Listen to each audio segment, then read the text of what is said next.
그 아이들이 큰아이가 벌써 29살, 둘째가 27살 이렇게 되었어요. 여러분, 이 교회가, 어린이 교회가 사실은 여기가 사택이었어요. 네, 여기는 임중성 목사님이 사셨던 곳이고요. 과거에. 그리고 박성은 전도사님으로 계셨을 때 여기 사택이었는데, 이것을 어린이들을 위해서 다 어린이 예배당을 꾸미고 또 옆에 교인들의 헌신으로 아이들 교실을 만들었습니다. 처음에는 교회가 이쪽을 보는 것이었어요. 저쪽이 앞쪽이었고 이렇게 길게 돼 있었는데 아이들이 드나들기 나빠서 이렇게 바꾸고 또 여러분들이 다 아름다운 또 예배당에서 어린이 예배를 드릴 수 있게 된 것 정말 감사합니다. 저는 오늘 여러분과 함께 다음 세대에 남기고 싶은 한 가지 이렇게 제목을 잡아봤는데요. 여러분, 제가 여러분이 나와서 이렇게 찬양하는 모습을 보니까 너무너무 행복했어요. 이 아이들이 정말 행복하게 찬양하는 모습을 보고 하나님도 정말 기뻐하시겠구나 이런 생각을 했거든요. 여러분, 부모님들은 사실 여러분들이 이 세상을 살면서 행복하기를 바랍니다. 행복하지 않기를 바라는 사람은 아무도 없을 거예요. 근데 여러분, 행복이 뭔지 아세요? 행복이 무엇일까요? 행복에 대해서 말할 수 있는 사람. 행복은 이것이다. 네, 얘기해 보세요. 네? 행복한 거예요. 행복은 행복한 거예요. 좋은 거예요. 행복은 좋은 거예요. 네, 또 행복은 뭐라고 정의할 수 있을까요? 좋은 것을 할 때. 좋은 것을 할 때 행복하대요. 예. 어떤 게 좋은 걸까? 성할게는 어떤 풍족한 게 좋은 거예요? 풍족한 게 좋은 거군요. 네, 우리가 딱히 행복하면 머릿속에 떠오르는 이미지가 있는데, 그래. 한번 얘기해 볼까요? 어떤 게 행복한 거예요? 선물 받을 때 행복하군요. 네, 아이들이 이렇게 각자가 다른 얘기를 해주는데요. 그래서 많은 학자들이 행복에 대해서 연구를 했어요. 어떻게 하면 행복할까라고 생각해 봤는데, 나이가 여러분 많은 사람이 행복할 것 같아요? 적은 사람이 행복할 것 같아요? 네? 네, 나이는 크게 관계가 없었어요. 네, 행복과 낮은 상관이었고요. 남자가 행복할까요? 여자가 행복할까요? 네, 그것도 별로 차이가 없었어요. 그러면 교육을 많이 받은 사람이 행복할까요? 교육을 적게 받은 사람이 행복할까요? 그런데 이것도 그렇게 상관이 없었어요. 그리고 사회계층이 높은 사람이 행복할까? 낮은 사람이 불행할까? 어떨까요? 이것도 상관없었어요. 자녀가 있는 사람이 행복할까요? 없는 사람이 행복할까요? 있는 사람? 네. 없는 사람이 행복할 것 같아요? 네, 근데 자녀가 있고 없고도 사실 행복에 별 큰 상관이 없었어요. 그 지능이 높으면 행복할까? 지능이 낮으면 행복할까? 상관없을 거야. 별로 이것도 관계가 없었어요. 그럼 아주 멋진 사람, 얼짱, 몸짱 이런 사람이 행복할까요? 아니면 조금 남보다 못생긴 사람이 행복할까요? 잘생긴 사람이 행복할 거라고 생각하는데 사실 이것도 크게 상관이 없었어요. 그러면 중간 정도 상관 있는 건 볼게요. 결혼, 종교, 여가 활동, 친구의 수, 신체적 건강, 성실한 사람, 정서적인 안정성, 이건 다 무슨 얘기인지 알겠죠? 기분이 좋았다 나빴다 하는 걸 말하는 거죠. 근데 내부 통제 소재라는 어려운 말이 나왔는데 여러분이 내일 수학 시험을 봐야 돼요. 그런데 학교 가서 시험을 봤는데 엄청 쉬워서 공부한 게 많이 나와서 아주 높은 점수를 받았어요. 그러면 야, 내가 열심히 공부했더니 시험을 잘 봤네 이렇게 생각하는 사람은, 원인을 자기한테 돌리는 사람은 내부 통제 소재라고 해요. 그런데 이거 선생님이 문제를 쉽게 냈나 보네 이렇게 원인을 바깥으로 향하는 사람, 외부의 그 원인을 찾는 사람을 외부 통제 소재라고 해요. 그런데 바깥의 원인을 돌리는 사람보다 자기에게서 원인을 찾는 사람이 집단이 더 행복했어요. 그러면 높은 상관이 있는 게 뭔지 봅시다. 직업 만족도. 이거는 직업에 귀천이 있어서 아주 사회적으로 평판이 높은 직업을 가진 사람이 행복하다는 뜻이 아니에요. 자기가 청소부일지라도 내가 이 지구를 쓰고 있다 이런 생각을 하면 어때요? 행복한 거예요. 저희 학회에는 학회를 청소해 주시는 여집사님이 한 분 계세요. 근데 그 집사님은 항상 청소를 하시다가 들꽃을 예쁜 걸 보면 들꽃을 꺾어다가 화장실 곳곳에 사람들이 보이는 곳에다가 꽂아주세요. 매번 다른 꽃이 화장실 세면대 위에 올라가면 들꽃이 꽂혀 있어요. 그걸 보면 저 굉장히 행복해지거든요. 야, 이 집사님은 정말 자기 일을 사랑하시는 분이구나. 그리고 그 집사님이 한낱 청소하시는 분이지만 제가 그 집사님을 존경하게 돼요. 그리고 낙관성이라는 건 뭐냐면 앞으로 일어날 일에 대해서 긍정적으로 생각하는 거예요. 자존감은 뭔지 알죠? 자존감에 세 가지 축이 있어요. 따라해볼까요? 자기 효능감, 자기 조절감, 자기 안정감. 이 세 가지가 자존감의 세 가지 축이에요. 자기 효능감은 따라해볼까요? I can do it. 나는 할 수 있어. 이런 게 자기 효능감이고요. 자기 조절감은 I can choose. 나는 선택할 수 있어. 나는 어떤 상황이든지 내가 선택할 수 있어. 그러니까 여러분 부모님들 자녀들에게 선택할 상황을 줘야 되겠죠. 엄마 말대로 해, 아빠 말대로 해 하면은 자존감이 안 높아져요. 선택할 수 있는 상황을 줄 때 I can choose 할 때 내가 선택할 수 있어. 이게 자기 조절감이거든요. 자기 안정감은 뭐냐면 부모가 나를 안전하게 보호해 줬을 때 아이들은 아동기의 부모는 사실 하나님을 대신해요. 그래서 부모가 영유아기의 부모님은 자녀가 필요로 할 때 곁에 있어주고 또 자녀의 필요를 돌봐줄 때 아이들은 자기 안정감을 갖게 돼 있어요. 그래서 내가 필요하면 언제든지 부모님은 내 곁에 오셔라는 것을 느끼게 될 때 이 아이들은 세상을 향해서도 세상은 안전한 곳이다 느끼고 자기 안정감을 느끼게 됩니다. 이 세 가지 축이 자존감의 축입니다. 다시 한번 복습해 볼게요. 첫 번째 뭐라고? 자기 효능감, 그 다음 자기 조절감, 그 다음에 자기 안정감. 이 세 가지가 자존감을 형성합니다.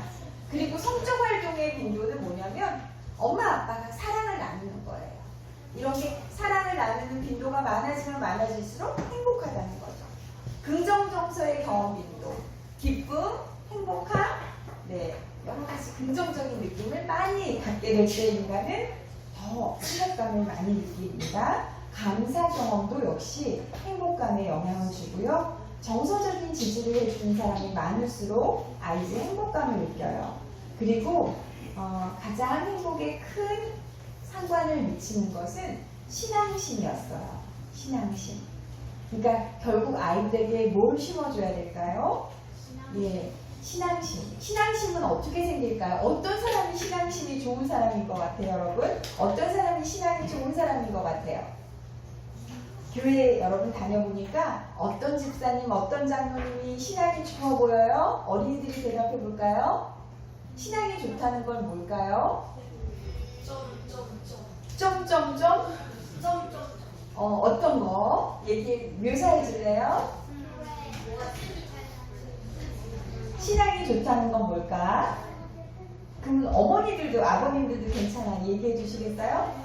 여러분이 생각하는 신앙이 좋다는 건 뭘까요? 교회에 빠지지 않고. 교회에 빠지지 않고 나오는 거.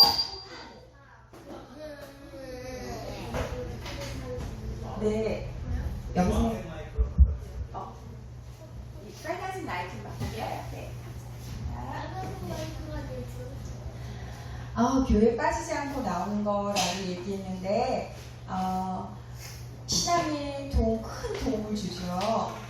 그런데 보이는 신앙도 신앙이지만 보이지 않고 개인적으로 하나님과의 맺는 관계도 굉장히 신앙을 신의 중요한 역할을 합니다. 그래서 기도 생활, 보이지 않는 곳에서 자녀가 하나님을 찾을 수 있도록 도와주는 거 굉장히 중요해요. 하나님께 미주알, 고주알, 자기 얘기를 다 하는 사람 손 들어보세요. 와, 맞아요. 이런 사람이 신앙이 좋은 사람이에요. 마음속에 있는 고민과 마음속의 생각을 다 하나님께 털어놓는 사람. 그럼 부부 사이의 관계가 좋다는 건 뭐예요? 어떤 일이든지 다 아내나 남편에게 스스럼 없이 할 수 있는 것이 부부 사이가 좋은 거예요. 이 스스럼 없이 할 수 있다는 건 뭐예요? 상대방이 내가 얘기를 해도 비난하지 않을 것이다 라는 믿음이 있으니까 얘기하게 되는 거죠. 부모 자녀 간에도 마찬가지예요. 사이좋은 부모 자식 간은 어떤 거예요? 어떤 얘기를 해도 탓하지 않고 나무라지 않고 들어줄 수 있는 사이가 좋은 것입니다.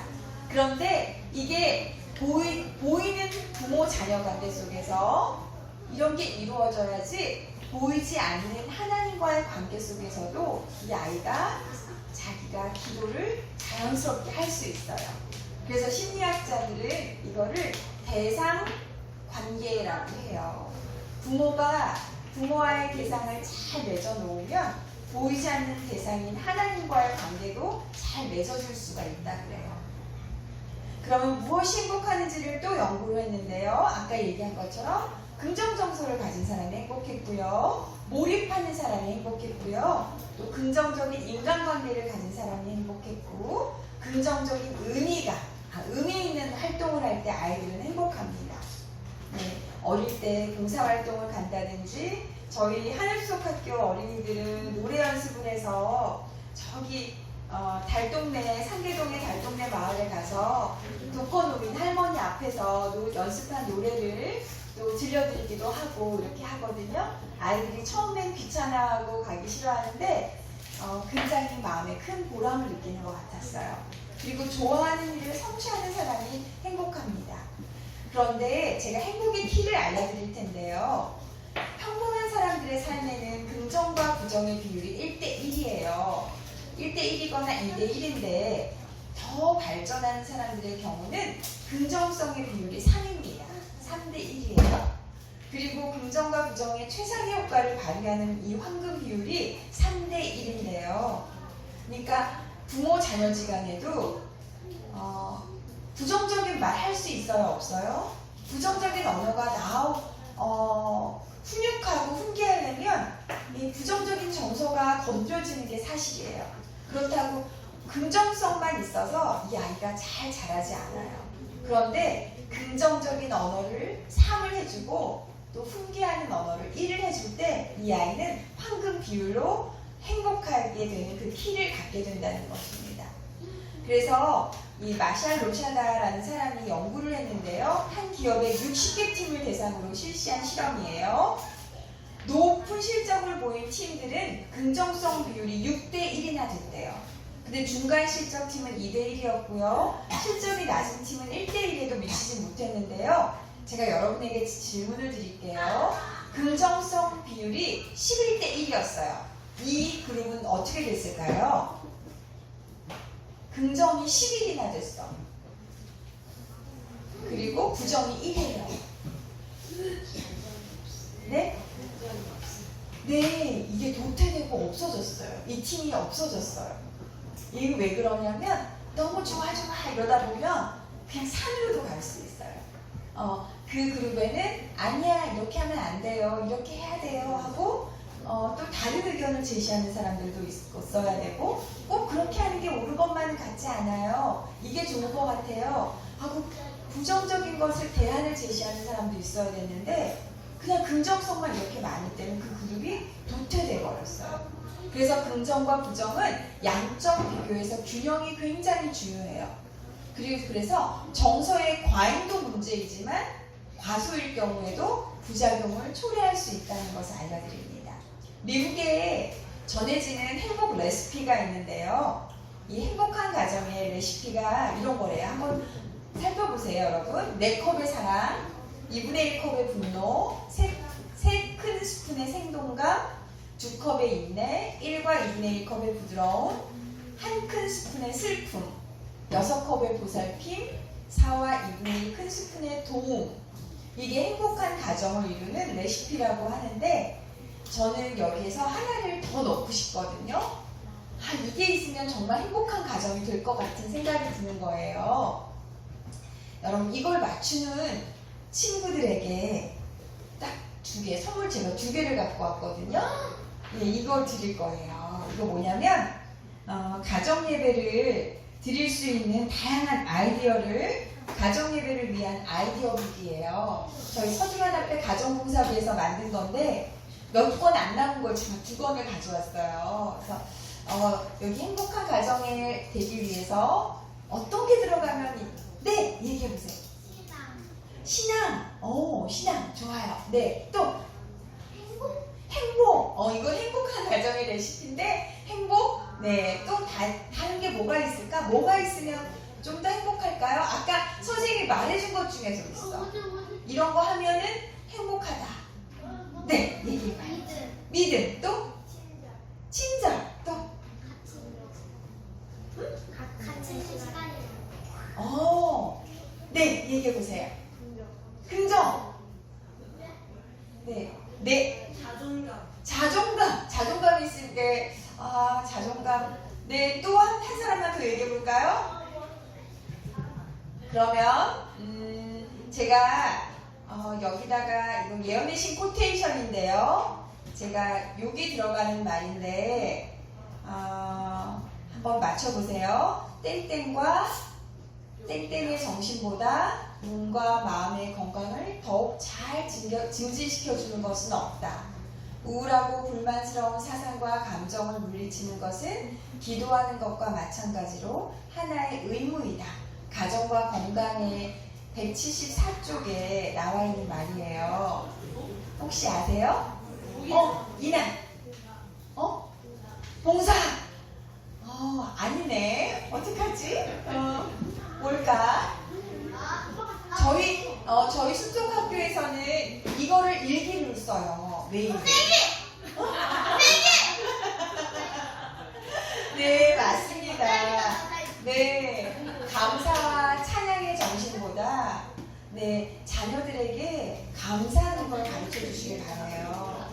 작은 것에도 사소한 것에도 감사하는 법을 가르쳐 주시기 바라요. 그래서 저희 숲학교 아이들 이제 감사일기를 쓰는데 지겨워요, 안 지겨워요?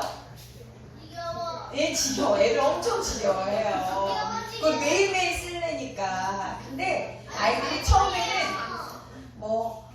그냥 당연한 걸 감사해요. 처음에 감사일기 노트를 당연한 걸 처음에는 감사한 걸 감사하겠더라고요. 근데 나중에는 이 아이들이 나는 비가 싫었다. 그런데 비가 오는 게 참 감사했다. 왜냐하면 비가 내리면 식물들이 무럭무럭 자랄 수 있으니까 하고 자기가 좋아하지 않는 것도 감사의 조건으로 이렇게 챙기더라고요. 그래서 이 땅을 살아갈 때 이 아이가 부정적인 환경 안에서도 긍정을 찾을 수 있다면 이 아이는 행복한 아이가 될 수 있습니다. 우리 부모님들은 굉장히 바쁜 삶을 사는데요. 바쁜 부모님들은 자녀들에게 죄책감을 갖기 쉬워요. 내가 이 아이와 좀 더 많은 시간을 보내지 못해서 미안하다 이런 생각을 갖게 되는데요. 짧은 시간이라도 자녀에게 관심을 주고 자녀가 원하는 것을 함께하면서 사랑을 표현한다면 자녀들은 부모가 자신과 많은 시간을 함께하지 못함을 받아들이고 부모를 이해하게 된다. 제가 어떤 아이 일기를 읽게 됐거든요. 근데 이 아이가 뭐라고 썼냐면 오늘은 일요일이다. 그런데 엄마 아빠가 모두 바빠서 나가셨다. 나는 너무 기뻤다. 왜냐하면 게임을 마음대로 할 수 있으니까. 그런데 게임을 하다 보니 좀 심심해졌다. 동물농장을 갔다. 피자도 먹었다. 근데 처음에는 엄마 아빠가 없는 것이 행복한 줄 알았는데 엄마 아빠랑 놀고 싶다. 이렇게 끝났어요. 근데 아이들이 정말 짧은 시간이라도 부모와 함께하고 싶어하는 것이 아이들의 마음이거든요. 그래서 아이들에게 사랑은 어떻게 느껴지냐면 아빠들은 자녀와 함께 놀아주는 시간을 자녀들은 아빠가 날 사랑한다고 느껴요. 그리고 엄마에게 느끼는 사랑은 엄마가 나에게 맛있는 음식을 해줬을 때 그걸 사랑이라고 느껴요. 맞아요, 여러분들? 어때요? 네, 맞아요. 그래서 엄마의 사랑을 그렇게 생각합니다. 여러분, 이 가족 행복해 보이나요? 네, 안 행복해 보여요? 네, 여기는 이 가족은 영국의 극작가 샬럿 키틀리라는 사람의 가족인데요. 이 여인은 36살 때 세상을 떠났어요. 대장암 4기 진단을 받고 세상을 떠나고 말았는데요. 이 대장암이 간과 폐로 전이됐고 대장과 간의 종양을 제거하기 위해 2번의 수술을 받고 그리고 25차례의 방사선 치료와 39번의 화학요법을 했지만 생명을 살릴 수 없었어요. 이 여인은 블로그에다 날마다 글을 썼는데 그 여인의 블로그 마지막 글이 바로 이거예요. 우리 다음 세대에 남기고 싶은 마지막을 배웠는데요. 이 여인은 뭐라고 그 블로그에 썼는지 볼게요. 살고 싶은 날이 참 많은데 저한테 허락되지 않네요. 내 아이들이 커가는 모습도 보고 싶고 남편에게 못된 마누라가 되어 함께 늙어보고 싶은데 그럴 시간을 안 주네요. 죽음을 앞두니 그렇더라고요. 매일 아침 아이들에게 일어나라고 서두르라고 이 닦으라고 소리 지르는 나날이 행복이었더군요. 딸아이 머리도 따주어야 하는데 아들 녀석의 잃어버린 레고 조각이 어디에 굴러 들어가 있는지 저만 아는데 앞으로 누가 찾아줄까요? 6개월 시한부 판정을 받고 22개월을 살았습니다. 그렇게 1년을 보너스를 얻은 덕에 아들 초등학교 입학 첫날 학교에 데려다주는 기쁨을 누리고 떠날 수 있게 되었습니다.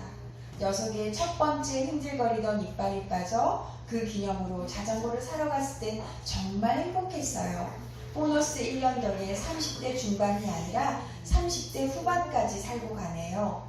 복부 비만이요? 늘어나는 허리둘레요? 그거 한번 가져갔으면 좋겠습니다.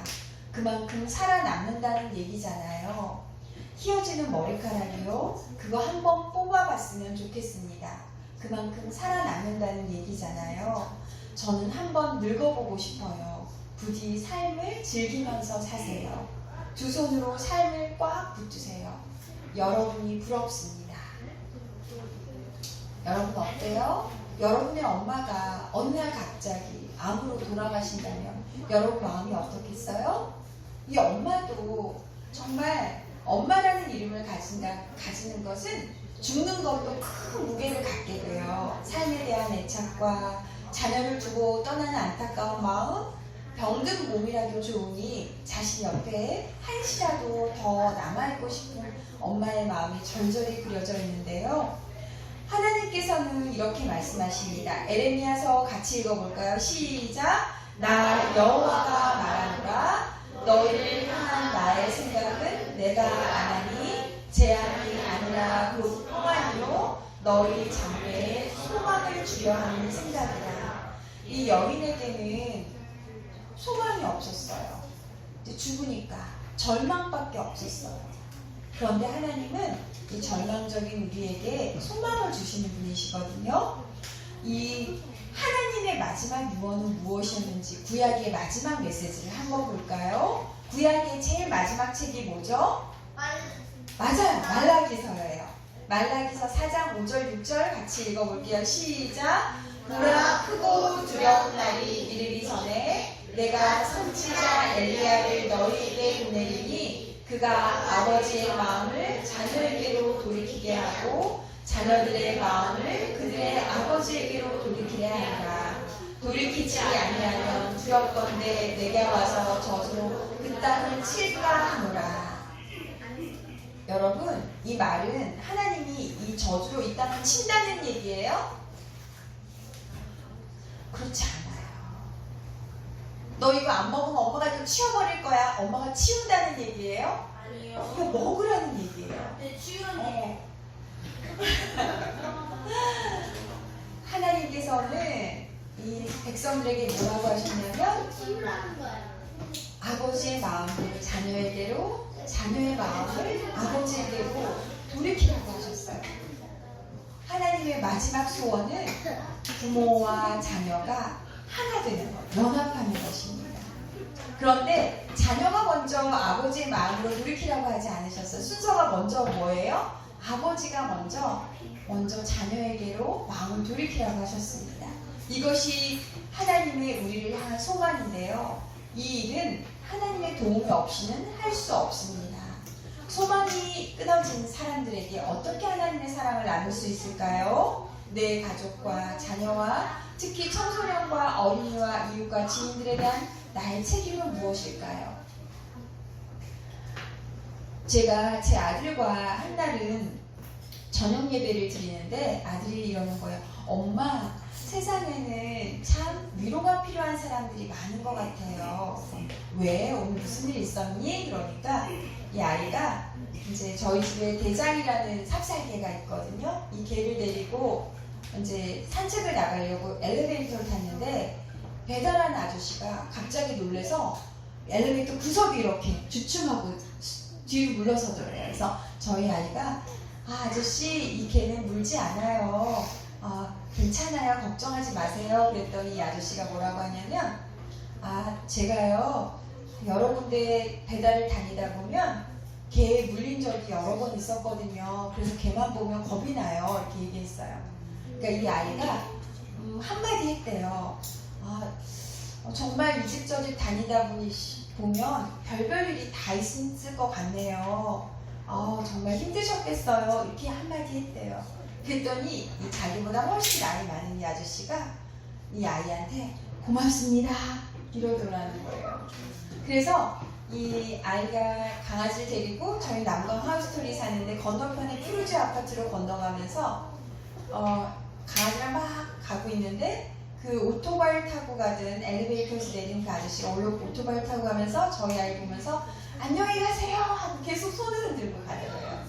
그러니까 이 세상은 많은 사람들이 자기 마음을 알아봐주는 사람이 없기 때문에 전도하기 어려운 세상이다 라고 하지만 사실 역설적으로 마음의 위로가 필요한 사람들이 더 많아진 세상이에요. 이렇게 소통의 도구는 넘쳐나지만 진정으로 마음을 나누고 사는 사람들이 많지 않은 세상이에요. 그래서 우리가 자녀들을 잘 마음을 나누고 마음을 알아봐주고 따뜻하게 키우면 이 아이는 세상을 위로하는 아이가 돼요. 그래서 그렇게 세상을 위로하게 될 때 그 아이의 따뜻하고 친절한 말을 통해서 세상 사람들은 하나님의 사랑을 보게 됩니다. 제가 상담 중에 이런 아이가 있었어요. 대학생이었는데요. 가족 불화와 갈등을 대물림할까봐 자기는 결혼하지 않다고 하는 아이가 있었어요. 자상한 친구 부모님 봤을 때 눈물이 났었다. 친구를 대하는 따뜻한 말투와 손짓, 눈빛 이런 게 너무 부러웠다. 역시나 어머니가 저렇게 하시니까 저 친구도 저렇게 따뜻하게 말할 수 있는 거구나 생각했다. 나는 독서를 듣고 자라서 그렇게 말하는 게 당연하다고 생각했고 가끔 친구의 기분을 헤아리지 않고 무례하게 독서를 퍼부었다. 나중에 생각해보니 나는 남을 지나치게 비판하거나 비난을 한다는 걸 깨달았다. 그리고 내가 말하는 방식이나 사고가 흐르는 구조가 정말 닮기 싫었던 엄마랑 너무 비슷하다는 것도. 그리고 결혼하기 두려운 이유를 내 배우자에게 상처를 줄까봐 또 태어날 아기에게 상처를 줄까봐 자기는 결혼하지 않겠다는 거예요. 전 부모의 더러운 피를 끝내기 위해 결혼을 안 하려고요. 저도 잘 케어 못하는데 자식을 낳아서 나쁘게 키우는 것보다 저 혼자 사는 게 더 좋아요. 이렇게 말하는 거예요. 여러분, 하나님은 가정은 선택하고 선택 안 하고 선택사항이 아니에요. 하나님은 이 세상에 가정이라는 제도를 인간을 위해 만드셨어요. 인간이면 누구나 가정을 이루기를 바라세요. 그리고 그 부부가 완전히 연합돼 그 사랑 속에서 태어난 아이들이 엄마 아빠의 사랑을 먹으면서 자라길 바라십니다. 그렇게 될 때 이 뿌리 깊은 나무는 그늘을 만들고 그 연합되지 아니한 부부는요 아이를 돌볼 기운이 없어요. 그리고 엄마 아빠가 아내를 공감해주고 사랑해주지 않으면 이 엄마는 화가 누구한테 나는 줄 아세요? 자녀한테 화가 나요. 그래서 그걸 신경질을 내고 화를 내고 이렇게 되거든요. 부부가 완전히 연합할 때 자녀를 더 사랑스럽게 양육할 수 있는 힘이 생깁니다. 그리고 이웃을 돌아볼 힘이 생겨요. 그래서 하나님의 건강한 가정의 계획은 부부가 온전히 연합하는 거예요. 여기 오신 아버지들 너무너무 훌륭하세요. 그리고 여기 아이들이 많지만 여러 가지 사정으로 오지 못한 아빠들에게 여러분 친구들이 아빠에게 이 얘기를 꼭 전해주세요. 자녀에게 줄 수 있는 가장 제일 좋은 선물은 신앙 맞아요. 그런데 신앙을 문자적으로 글자로 가리키는 신앙은 자녀를 오히려 하나님에게서 멀어지게 해요. 그들의 삶으로 보여주는 따뜻한 사랑만이 자녀를 신앙의 울타리 안에 있게 합니다. 꼭 그렇게 부부가 연합하고 따뜻한 사랑을 보여주시길 바랍니다. 그래서 아이들의 감정을 잘 읽어주시는 부모가 되시길 바래요. 그래야지 이 아이들이 끝까지 신앙 안에 남아있게 돼요. 제가 실험을 한번 해볼게요. 사람은 객관적인 사실은 다 인정을 해요. 근데 감정에 대해서 얘기하면 잘 받아들여주지 않는 경향이 있어요. 제가 실험을 해보겠습니다. 저는 성신여자대학교를 나왔고요. 고등학교 교사였어요. 그리고 지금의 남편과 결혼했습니다. 이렇게 얘기하면 여러분들 그랬구나 이렇게 얘기해요. 다 선생님 사범대학 나오고 교사를 했구나. 그리고 지금 남편하고 결혼했구나. 아무도 왜 사범대를 갔는데 왜 고등학교 교사를 했는데 이렇게 묻지 않아요. 근데 제가 가끔 이렇게 뒤에 이렇게 얘기한다고 칩시다. 저는 근데 가끔 외로울 때가 있고요. 저 가끔 우울하기도 해요. 그렇게 얘기하면 왜? 부장님은 남편도 있고 또 남편이 돈도 잘 벌고 부장님도 직업이 있는데 왜 우울해? 그런 생각이 들어요? 안 들어요? 왜 외로워요? 이상하죠. 그래서 우리는 아이가 짜증나, 속상해 이러면 뭐가 짜증나? 이렇게 얘기하고 감정에 대해서 얘기하면은 부정적인 감정을 잘 받아주지 않는 경향이 있어요. 그런데 가령 뽑은 기별 1번 328페이지 다 같이 읽어볼게요. 시작! 감정이란 구름처럼 변하기 쉬운 것이어서 감정을 그대들의 표준으로 삼아서는 안 된다. 감정이 구름같이 왔다 갔다 한다고 그거는 믿을 수 없는 거라고 얘기하거든요. 근데 처음 하나님이 감정을 만들 때부터 이렇게 믿지 못할 감정이었을까요? 그렇진 않아요. 창조 당시의 감정을 볼까요? 구조화 삼시자 큰 소리로 읽어볼게요. 시작! 사람은 외모나 품성에 있어서 모두 하나님의 형상으로 지음을 받았다. 그의 동선은 하나님의 뜻과 조화되었다. 그의 마음은 하나님의 일을 이해할 수 있었고 그의 애정은 순결하였고 그의 식욕과 감정은 이성이 지배하에 있었다. 그는 하나님의 형상을 지키고 그분의 뜻에 완전히 순종하는 가운데 거룩하고 행복했다. 여기 행복의 비결이 나오네요. 하나님의 뜻에 완전히 순종할 때 행복하대요. 그리고 식욕과 감정이 이성의 지배 아래 있고 그 이성은 영성에 의해서 잘 컨트롤될 때 행복한 것입니다. 하나님은 아버지의 형상대로 우리를 만드셨거든요. 창조 당시에 우리 이성과 감성과 영성은 하나님의 것과 같이 완전했어요. 그런데 죄가 인류에게 들어와서 인간의 감정은 남보다는 더 나를 생각하게 되고 이기적으로 변한 것이 사실입니다. 그런데 예수님의 어머니조차도 예수님의 감수성을 격려하셨어요. 우리 박경호 목사님 한번 이거 시대소망에 있는 글 읽어주시겠어요? 예수의 어머니는 예수께서 능력을 발휘하시는 것을 매우 진지하게 주목하였으며 그의 품성에 나타난 완전의 표적을 보게 되었다. 그는 기쁨으로 명랑하고 감수성이 많은 그 아이의 마음을 격려하기를 힘썼다.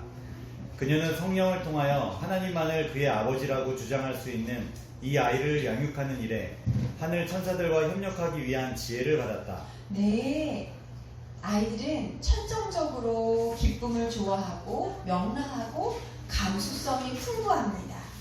예수님도 그러셨어요. 그런데 예수님의 어머니는 그 마음을 격려하기에 힘썼다라고 나왔어요. 아이들의 마음을 격려해 주시기 바랍니다. 여러분 에스더, 손 에스더 알아요? 예, 그 꼴찌 소녀가 캠브리지 입성기라는 책 본 적 있어요? 근데 저는 영어학원교에서 침례를 받고 영어학원교에서 신앙생활을 처음 시작했는데 손 에스더가 어릴 때 유치반, 유년반일 때 제가 가르친 학생이었어요. 근데 에스더는 절대로 꼴찌 소녀가 아니었어요. 에스더는 성경 암송 대회를 하면 줄줄줄줄 성경 암송을 다 외워서 앞에 나가서 늘 빠지지 않고 성경 퀴즈 대회도 나가서 꼭 성경을 잘 하는 그런 아이, 암송하는 그런 아이였고요.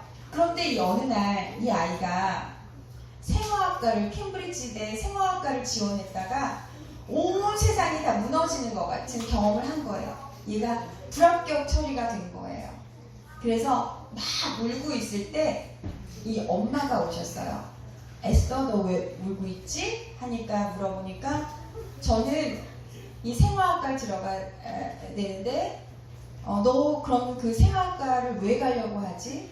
저는 좋은 의약품을 개발해서 돈이 없어서 불쌍한 사람들을 돕고 싶어요. 이렇게 얘기했거든요. 그랬더니 이 엄마가 뭐라고 하냐면 꼭 너가 생화학과를 가야 되겠다면 이 세상에 캠브리지 대학만 있는 것은 아니야. 이 세상에 수많은 대학이 있고 네가 불쌍한 사람을 도울 수 있는 방법도 여러 가지, 수천 가지의 방법이 있어.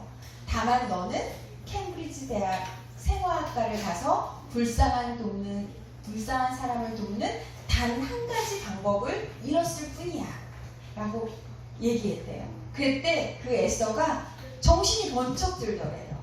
아, 맞아. 하나님은 나에게 다양한 멀티웨이를 갖고 계시지 하면서 거기서 정신이 번쩍 나서 하나님께 다시 감사의 기도를 드렸다고 합니다. 우리 아이들의 마음을 격려해 주시기 되길 바랍니다. 폴 맥클린이라는 사람은요, 뇌의 3층 구조에 대해서 이렇게 얘기했어요. 이 뇌간은 아이들의 잠자고 또 먹고 자고 아주 기초적인 뇌간이 그것을 나타내고요. 그 다음 본능을 주관하는 식욕, 성욕, 수면용 이런 것을 관장하는 것이 뇌간의 역할이라면 그 다음 이것이 더 건강해야지 이 본능의 충족이 잘 돼야지만 감성도 발달이 될 수 있어요, 아이들이. 그런데 먹을 것도 제대로 안 주고 우리 아이가 신앙이 잘 크길 바라는 건 어불성설이에요. 뇌가 3층 구조로 되어 있기 때문에 이 제일 가장 기본적인 필요를 아이들에게 충족해 주어야 되고요. 그 다음에 감정의 필요를, 마음을 돌보는 일을 해야 되고요. 마음을 잘 감정을 공감해주고 인정해줄 때 이 아이는 이 감정의 뇌가 튼튼해지면 이 뇌 안에 여기 보면 뉴런이라는 것이 여기 인간의 두뇌 안에 100억 개의 신경세포 뉴런이 있거든요. 뉴런이 수상돌기가 있어서 이것을 막 정보를 주고받는 역할을 해요. 뉴런 사이에 정보를 주고받는 다리 역할을 하는데 이 시냅스, 마음이 움직이는 메커니즘이 사실 이 시냅스 작용의 결과물이에요. 한 가지 제가 예를 들게요. 이 수상돌기에는 굉장히 우리 다양한 정보들이, 감정적 정보들이 같이 들어가 있어요.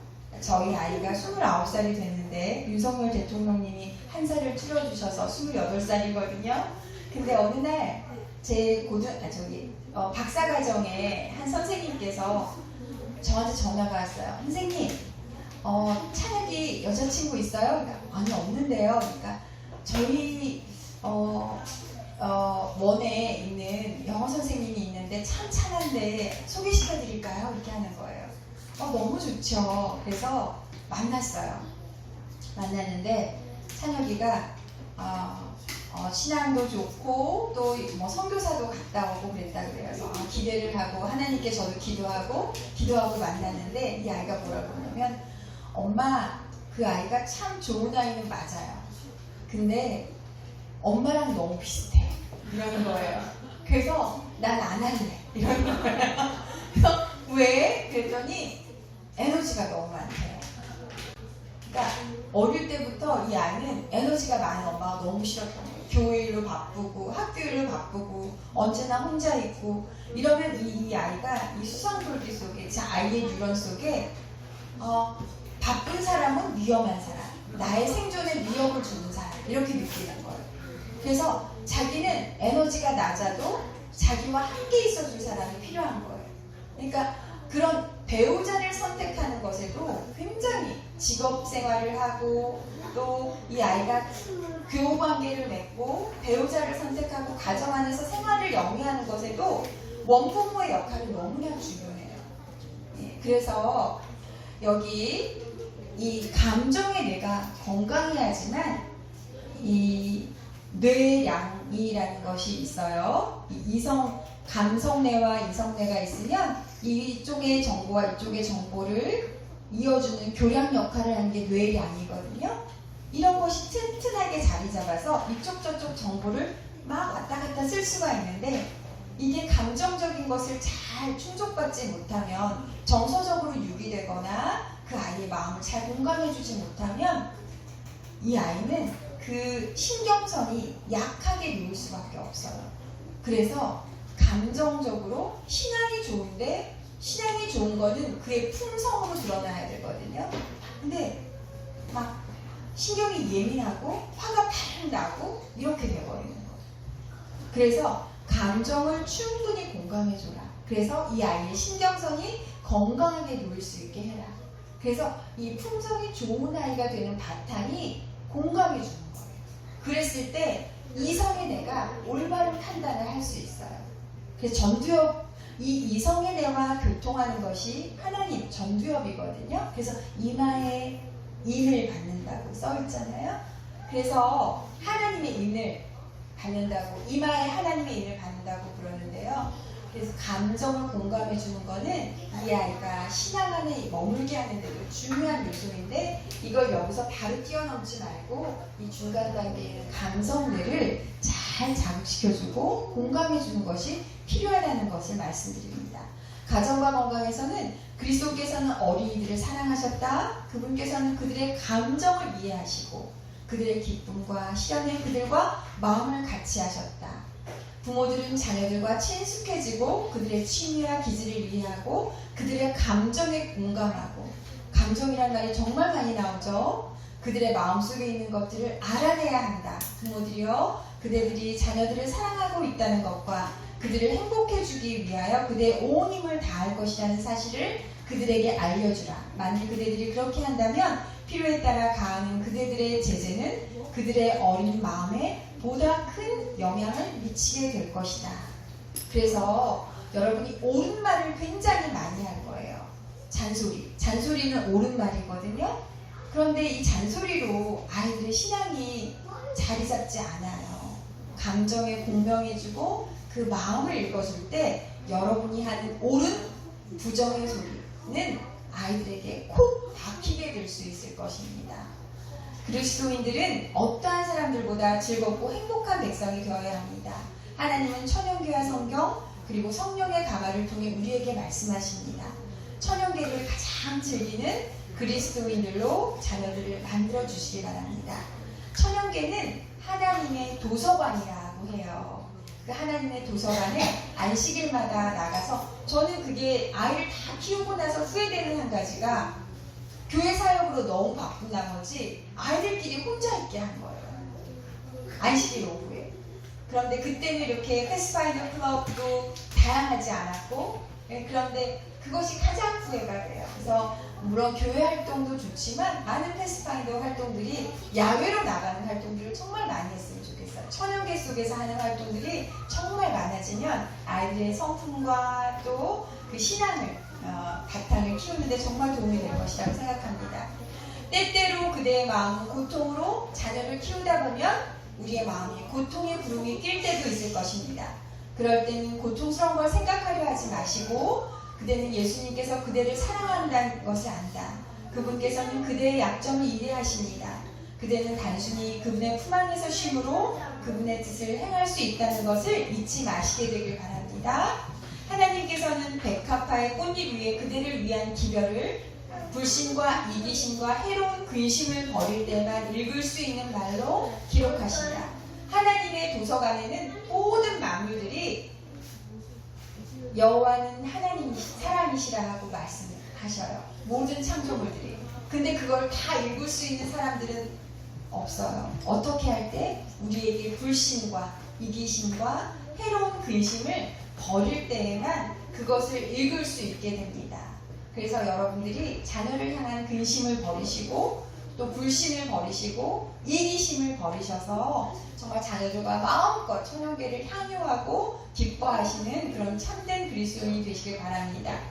여기 기린 예뻐요, 여러분? 네. 기린 좋아해요? 네. 저는 가정사역 연구 모임에서 전반기 때 비폭력 대화에 대해서 공부했어요. 근데 비폭력 대화를 상징하는 동물이 기린이거든요. 자칼은 폭력 대화를 상징해요. 자칼은 시체를 먹고요. 새끼를 잘 돌보지 않는 성질이 있어요. 그리고 억압적인 침묵이나 공격적인 언어, 수치심을 일으키게 하는 말, 비열한 말, 죄책감을 느끼게 하는 말, 비난하고 평가하는 말은 자칼의 언어라고 하고요. 기린은 비폭력 대화를 상징하는데 평균 키가 6m나 된대요. 초식동물이고 새끼를 보호하기 위해 사바나 지역에서 큰 동물들이 와서 아기 기린을 막 잡아먹으려고 하면은 기린들이 다 무리를 져서 뒷발로 이렇게 뒷발질을 해서 그 맹수들을 물리친다고 해요. 온순하고 평화를 지키기 위해 자신을 보호하고 무리지어 생활하는데 이 기린이 좋아하는 식물이 있어요. 아카시아 나무 잎을 굉장히 좋아해요. 근데 아카시아 나무 잎을 먹으면 모두 같이 있어요. 가시도 같이 있죠. 근데 하나님의 이 기린의 침에는 이 아카시아 나무에 가시를 녹이는 성분을 넣어주셨대요. 그래서 우리가 자녀를 교육하다 보면 자녀가 나에게 가시돋친 말을 하기도 하고 내가 또 남편과의 사이에서 가시돋친 말을 내뱉기도 하고 그럴 때가 있어요. 상대방이 가시돋친 말을 할 때 내가 가시돋친 말로 되받아 주지 아니하고 하나님이 이 기린에게는 발끝부터 머리끝까지 혈관에 심장에 피를 돌리려면 이 심장이 굉장히 커야 되거든요. 그래서 비폭력 대화를 상징하는 동물이 가장 큰, 이 지구상에서 가장 큰 심장을 가진 동물이 기린이에요. 그래서 따뜻한 심장을 가진 기린처럼 상대방의 말을 가시로 받지 않고 사랑으로, 예수님의 사랑으로 그 가시를 녹이는 여러분들이 되시길 바랍니다. 제가 용익교회 전도회를 마치고 일주일 동안 전도회를 마치고 집에 왔어요. 근데 집에 오면 항상 11시였어요. 그 주는. 거기서 제가 운전을 못하니까 뭐 다른 기타 여러 가지 방법으로 이렇게 오게 되면 거의 2시간이 걸려서 오게 되더라고요. 별내에 도착하면 11시였는데 집에 들어가면 아이가 식탁이가 엉망인 거예요. 자기가 시켜 먹은 것들로 막 내가 해놓은 건 안 먹고 아이들도 막 시켜 먹길 좋아하잖아요. 근데 제가 물을 마시려고 했더니 컵이 하나 더 없는 거예요. 컵이 다 이만큼 다 쌓여있고. 그래서 제가 너무 미안한 마음이 드는 거예요. 한 주 동안 가사 일에 소홀한 게. 그래서 아들 너무 미안해. 엄마 없어서 이렇게 됐구나 라고 얘기하니까 아들이 뭐라고 얘기해요? 너무 좋아하는데. 엄마 없어서 좋았어요? 하지 않고요. 아들이 미안하면 미안한 짓 하지 마세요. 이러는 거예요. 그래서 제가 너무 순간 아니 저 녀석 봐요. 나이가 몇 살인데 너가 엄마 이렇게 힘들면 너가 좀 이렇게 할 수도 있지 하는 말이 딱 가시돋친 말을 탁 되돌려주고 싶었어요. 근데 제가 이 비폭력 대화를 배웠잖아요. 그래서 그거를 어떻게 이 가시를 녹일까 생각하다가 아이가 저렇게 말하는 데는 분명히 의도가 있을 텐데 그 의도가 뭘까라고 생각해 봤어요. 그랬더니 이 아이가 엄마랑 따뜻한 대화도 하고 싶고 엄마가 해주는 따뜻한 음식도 먹고 싶었을 거 아니에요. 그 마음을 읽어줬어요.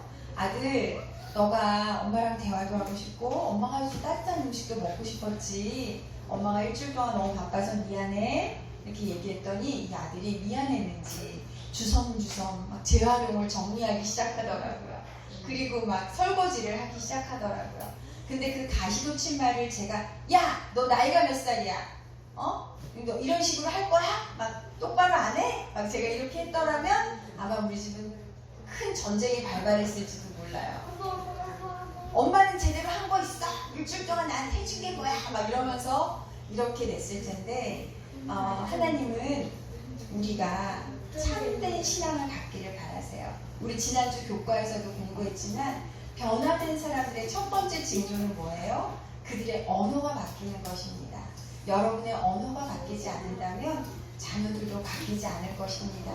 여러분의 사랑의 언어를 배우셔서 사실 하나님의 언어를 배우는 건 굉장히 어려운 일이에요. 제2외국어를 배울 때 얼마나 수많은 시간을 투자해서 영어 공부를 합니까? 많이 듣고 또 써보고 틀리기도 하고 단어도 외우고 수많은 시간 투자를 하잖아요. 우리가 천국의 언어를 배우는 것도 이런 시간 투자가 있어야 돼요. 그래서 실수를 하게 되더라도 또 시도하고 또 시도해서 하나님의 사랑의 언어를 가정에서 사용하게 되시고 정말 참 사랑을 또 이웃과 나누시는 가족과 충분히 나누신 여러분 되길 바라면서 말씀 마치겠습니다. 기도할까요? 고마우신 하늘 아버지, 저희 사랑하라고 주신 가족들을 주의 뜻대로 사랑하지 못하였습니다. 저희 뜻대로 사랑하느라 저희도 힘들고 가족도 힘들게 하였습니다.